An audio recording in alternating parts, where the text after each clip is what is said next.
Star Trek's best Section 31 movie is the one they aren't making.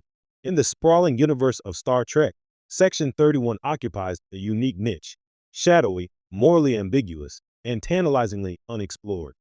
As a clandestine branch of Starfleet intelligence, it thrives in the gray areas of ethics, often acting as the Federation's answer to necessary evil.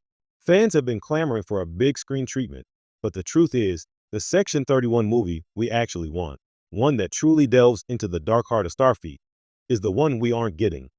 And that's where the real storytelling gold lies.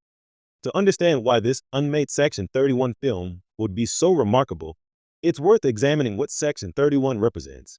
Unlike the Enterprise crew's more straightforward heroics, Section 31 stories force the audience to confront the tension between idealism and pragmatism. Its operatives make decisions that the rest of Starfleet would shun, yet their actions often protect the Federation from existential threats. This is storytelling built on moral tension, a high-stakes chess game where every move has consequences. And yet, in existing portrayals, Section 31's cinematic potential has barely been scratched. Take Star Trek: Deep Space Nine. Here, Section 31 first appeared as a shadowy presence lurking behind the Dominion War. Their interventions were unsettling, morally gray, and at times horrifyingly effective. But even the series only skims the surface, giving us glimpses of characters like Sloan and his morally conflicted operatives without ever committing to the full-throttle espionage thriller that Section 31 deserves. A Section 31 movie, therefore, isn't about flashy battles or dramatic warp speed chases. It's about the slow burn of intrigue, deception, and the philosophical cost of protecting an ideal. Now imagine a Section 31 movie that fully embraces this. The story could open with a catastrophic Federation incident, maybe an assassination, sabotage, or a covert attack orchestrated by a mysterious enemy. Section 31 is called in, but the twist is that even Starfleet Command doesn't fully trust them. This setup immediately positions the audience in a morally ambiguous landscape. We want Section 31 to succeed, but we're unsure whether success is even ethical. The operative at the center of the story isn't a caricatured villain, but a nuanced character, someone who wrestles with the weight of decisions that could cost millions of lives while maintaining a cold, professional exterior. It's a tension-filled thriller that forces viewers to ask, do the ends justify the means? Another reason this hypothetical movie would eclipse any existing Star Trek film is the opportunity to explore Star Trek's political complexity in unprecedented detail.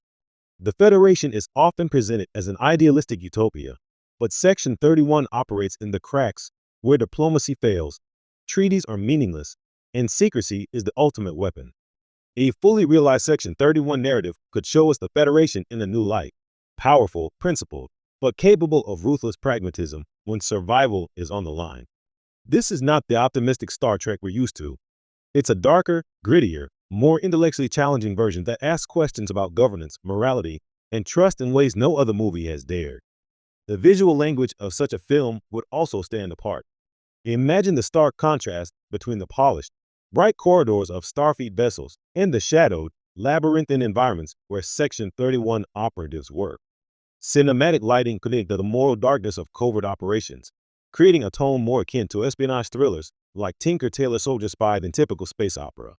Star Trek has always been visually inventive, but Section 31 provides a rare chance to embrace noir aesthetics while remaining fully within the sci-fi universe fans know and love.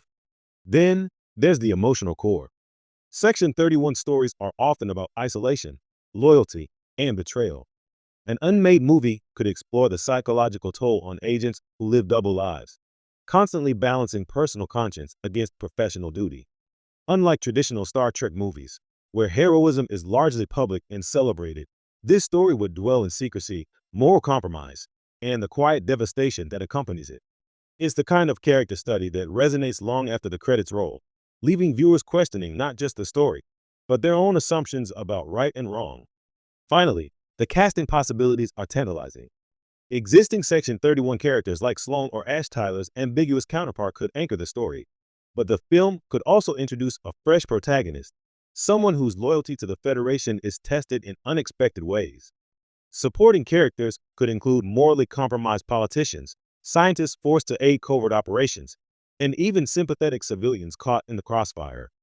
The ensemble would allow the movie to explore multiple ethical perspectives, making it not just a spy thriller, but a meditation on humanity itself.